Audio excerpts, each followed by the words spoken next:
महाभारत गाथाओं का सागर अपने गर्भ में अनेक रहस्य और अद्भुत कहानियां समेटे हुए है।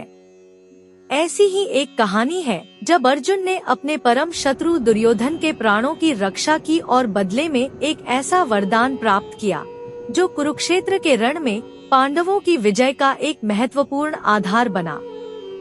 यह युद्ध केवल दो परिवारों का द्वंद्व नहीं था, बल्कि धर्म और अधर्म का महासंग्राम था। कौरवों की विशाल 11 अक्षौहिणी सेना के समक्ष पांडवों की 7 अक्षौहिणी सेना संख्या में कम थी। फिर भी पांडव लगातार विजय की ओर अग्रसर थे। यह देखकर दुर्योधन व्याकुल हो उठा और क्रोध में अपने पितामह भीष्म पर पांडवों का पक्ष लेने का आरोप लगाया।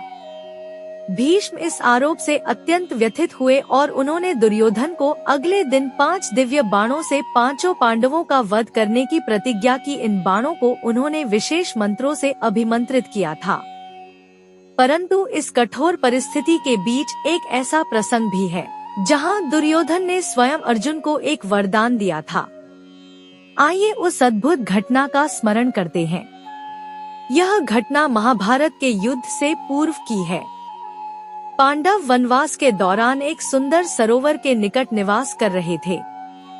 उसी समय दुर्योधन भी उसी स्थान पर अपना शिविर लगाता है। एक दिन जब दुर्योधन सरोवर में स्नान के लिए जाते हैं, स्वर्ग से कुछ गंधर्व आ जाते हैं।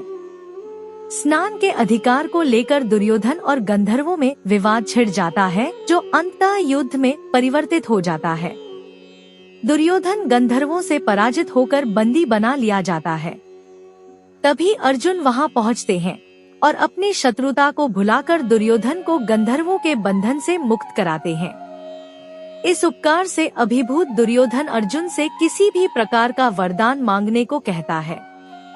अर्जुन भविष्य की आवश्यकता को ध्यान में रखते हुए कहते हैं कि वे उचित समय आने पर अपना वरदान मांग लेंगे। समय का पहिया घूमता है और कुरुक्षेत्र का भीषण युद्ध शुरू होता है।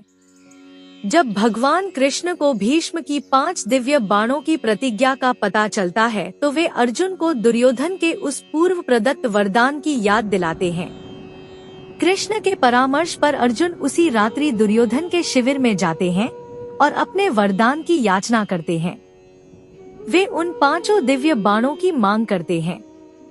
अर्जुन की बात सुनकर दुर्योधन आश्चर्यचकित रह जाता है, परंतु अपने वचन और क्षत्रिय धर्म का पालन करते हुए वह अनिच्छा से ही सही उन बाणों को अर्जुन को सौंप देता है।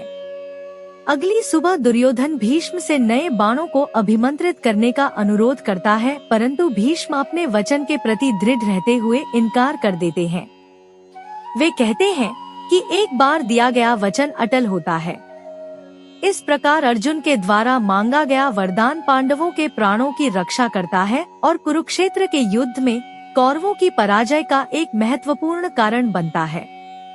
यह घटना हमें सिखाती है कि धर्म और वचन का पालन कितना महत्वपूर्ण है और कभी-कभी शत्रु द्वारा किया गया उपकार भी जीवन का महत्वपूर्ण मोड़ साबित हो सकता है।